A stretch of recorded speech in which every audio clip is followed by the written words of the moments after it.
मुनिषि के चरणों में त्रिबार नमोस्तु नमोस्तु नमोस्तु। मुनिषि, आगम में कई प्रकार के समासरण विधान का उल्लेख मिलता है।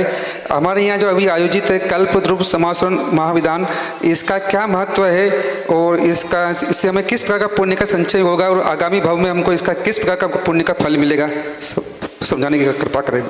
आगम में बहुत सी बातें ऐसी कही हैं, हम निमित्त किसी भी चीज़ को बना लेते हैं। मुख्य रूप तो कर्म की नजरा उद्देश्य होता है। कर्म की निजरा करना ही मात्र इसका उद्देश्य होता है।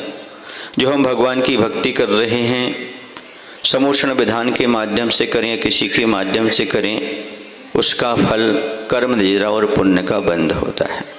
क्योंकि हम समोषण की रचना करके भगवान का यहाँ पर स्तुति भजन आदि कर रहे हैं, तो याद रखो जैसे हम भाव बाते हैं वैसे आगे हमें स्थान प्राप्त होते हैं। हम भगवान के समोषण बैठ कर के ऐसी भावना भाएंगे कि साक्षात भगवान का समोषण प्राप्त हो, तो हमें आगे चल करके भगवान का समोषण भी प्राप्त हो जाता है।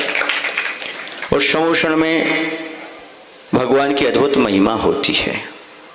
वहाँ पर समोषण में लंगड़े लोग भी पैर पा जाते हैं, लूले हाथ पा जाते हैं, अंधे आंखें पा जाते हैं। ऐसा ही कल्पद्रुम स्थान होता है, कल्प वृक्ष का स्थान होता है, ये मान करके चलें।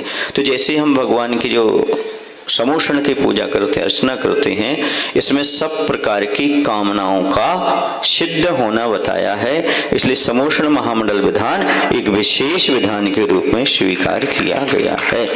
इसमें विशेष पुण्य होता है। जैसे द्रव्य होते, क्षेत्र होते, काल होते, भाव होते, उसके अनुसार फल मिलते हैं। इतना सुंदर आप मंदिर का प्रतीक, समोषण का प्रतीक 25-25 समोषण लगा कर बैठे हैं। इसका सामूहिक पुण्य तो मैं तो क्या अवधि ज्ञानी भी इसका व्याख्यान नहीं कर सकता।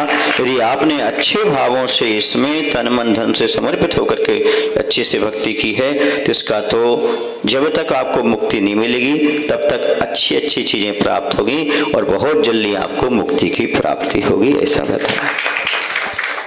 नमोस्तु महाराज श्री।